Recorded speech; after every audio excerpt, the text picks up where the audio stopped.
Surplombant la ville de Grenoble et accroché aux pentes de la Bastille, le Rabot, depuis plus de 5 siècles, poursuit son histoire riche en rebondissements.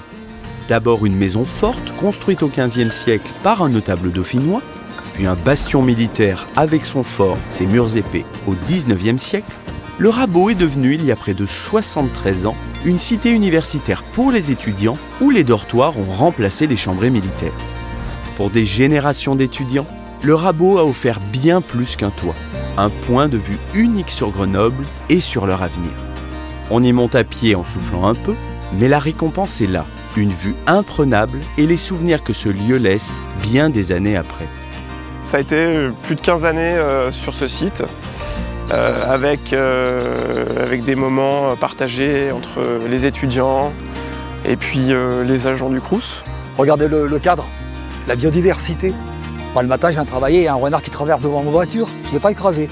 Mais je vois des blaireaux, oui, c'est magnifique, c'est magnifique.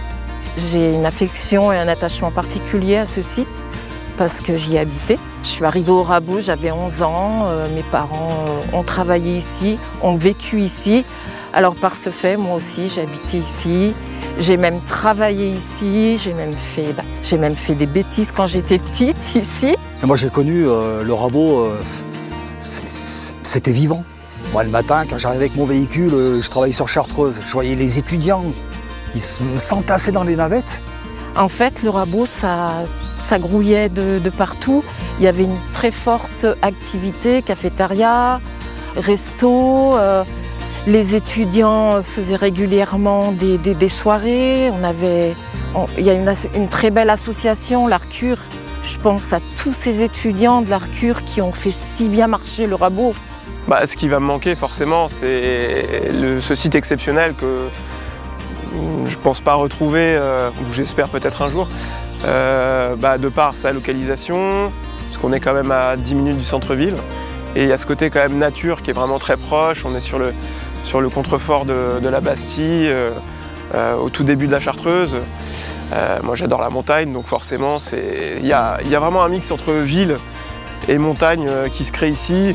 Ouais, voilà, ce sera évidemment une page difficile à tourner. J'ai adoré ce site, je l'adore toujours. Il fait partie de ma vie, c'est obligé. Le site du Rabot restera dans la mémoire de celles et ceux qui ont foulé ses allées et participé à son histoire. Une histoire accrochée à la montagne que nous avons eu la chance et l'honneur de faire vivre en accueillant des générations d'étudiants et qui continuera de s'écrire autrement dans un prochain chapitre.